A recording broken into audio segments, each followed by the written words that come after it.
Now even some of you might get drunk tonight, you'll have to pretend you have the flu tomorrow. We knew they got drunk. We would tell people they were getting drunk. We'd be like, it'd be Friday, we'd be at lunch going, you should ask your mom if you can come over, because Dad is gonna get paid, they're gonna get drunk and argue over who shot JR.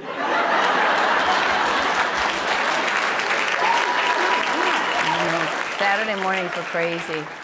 Crazy, those were the mornings too, that other brothers and sisters were made.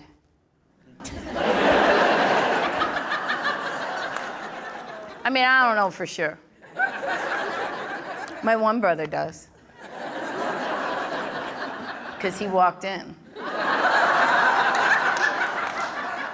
Now, I don't know what he saw, but I can tell you what I heard.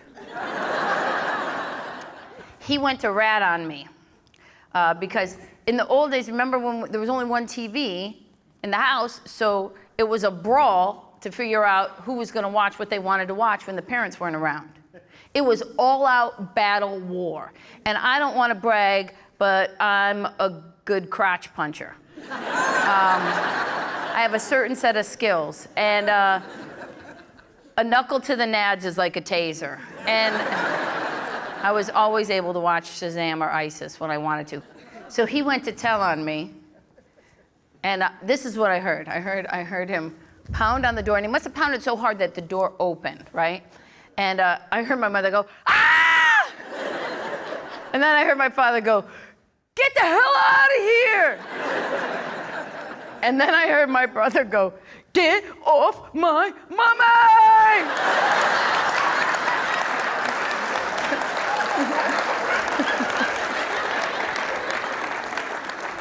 And then an hour later, his eye went crooked.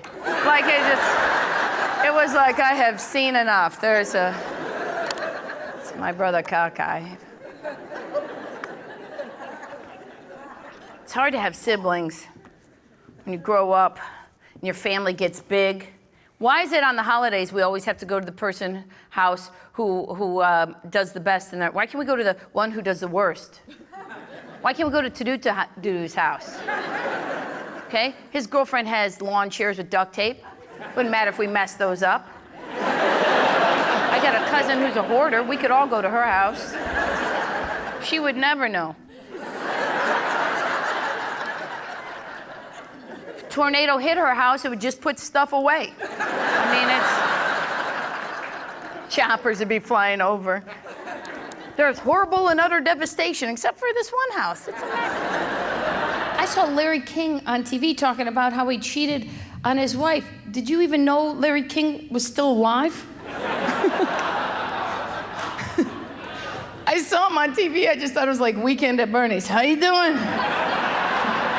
I'm Larry King. I'm never gonna be on his show. I don't care.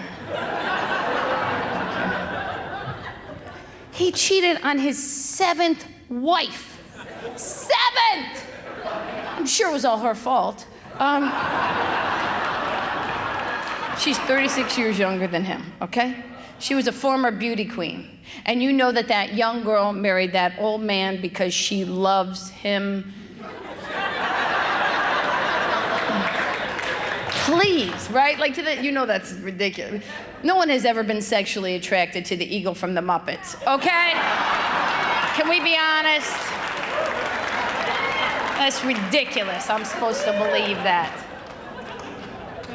But here's where it all comes clear. When you find the funny, that means you gotta look past what the initial story is. Here's the real story. Here's the funny part of the story. You know who he cheated on her with? And here, watch. Also the difference here between men and women. This is why we'll never be equal, right here in this very next sentence. Want to see why men and women will never be equal? Know who he cheated on her with? Her sister. Right, women are like, oh my God, that's horrible. Oh, what a betrayal. Men are like, holy shit, Larry got sisters.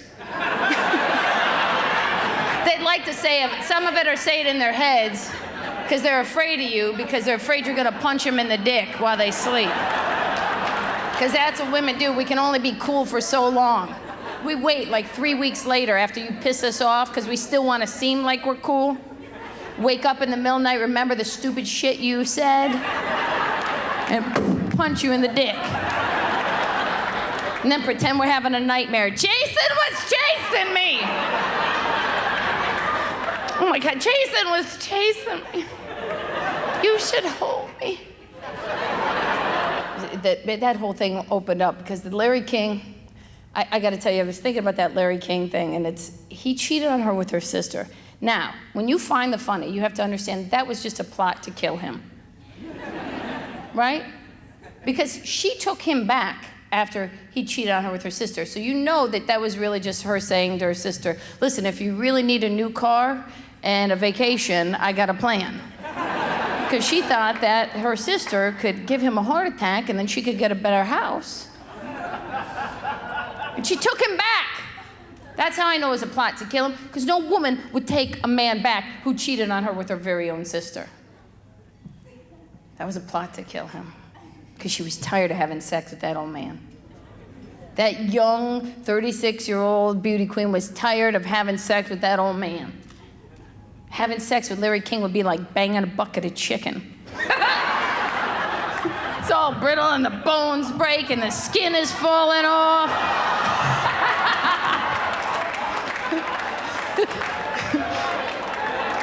You can't get the grease off your fingers, man. Millennials, God bless you, you're just not tough. I love you, but I could take your whole generation out with a jar of peanuts. All right? Because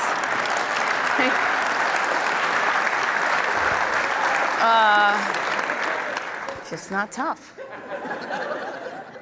We weren't allowed to have feelings. I remember once telling my father, I'm like, I'm cold. He was like, no, you're not.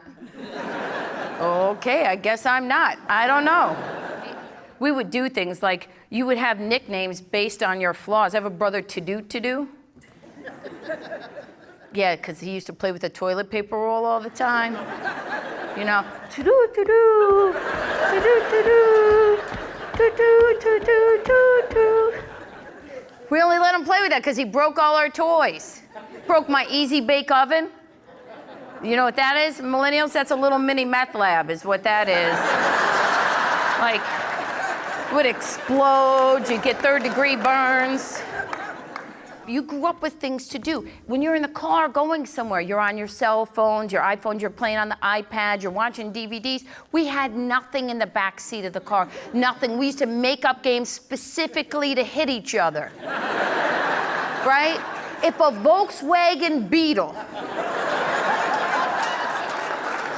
passed your car and its headlight was out, someone was getting knocked out. Those were the rules. To-Do lost 2 teeth one summer. And my father yelled at him, you should have paid attention. You should have paid attention. Everything we did was about hitting each other. Remember a game called 2 for Flinching? See, if you were an only child, you missed out on this. This is where your brother or sister or whatever your siblings were, they all of a sudden developed ninja-like skills. They could hide on door jambs, right? They would, behind couches, they would jump out of nowhere. You'd just be walking along, and all of a sudden they would jump out and throw a punch at you and stop. Like just like millimeters from your face. And if you flinched, they'd punch you 2 more times. 2 for flinching. You're like 9 years old walking around like you have Vietnam flashbacks. See, you young kids think you invented the twerk, but we've been twerking for a long time. We just call it Twitch. If you have those little stickers of your whole entire family on your back window, punch yourself repeatedly in the head. Okay? It's unnecessary. Stop. All you're doing is showing the weirdos, follow me home, I got kids there. Come on, get your camera, bring your ice cream. Think about things. Why do you make it hard on yourself? Listen, I get it. I do stupid stuff. I was on the plane the other day. I was getting on a plane. And I engaged crazy. I didn't mean to. I just wasn't thinking. I saw a lady. She was by herself, and she was in front of me. She was running down the jetway, okay? And I did not see her face, but she had a double stroller.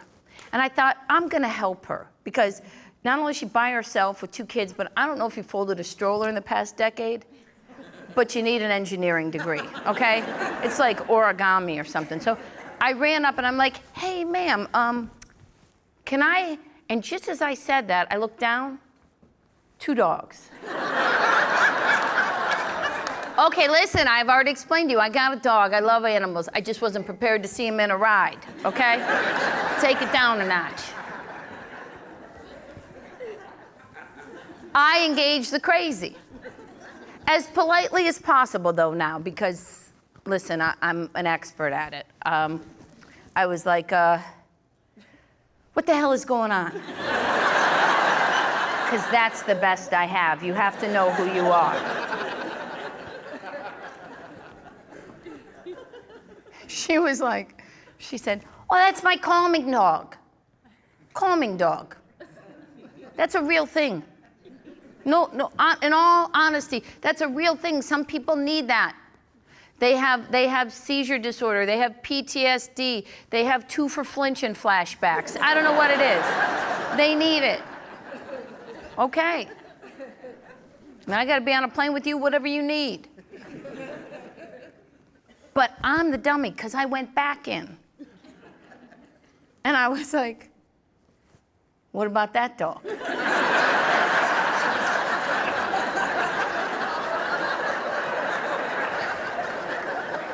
Oh, hold on. She said, that's his calming dog.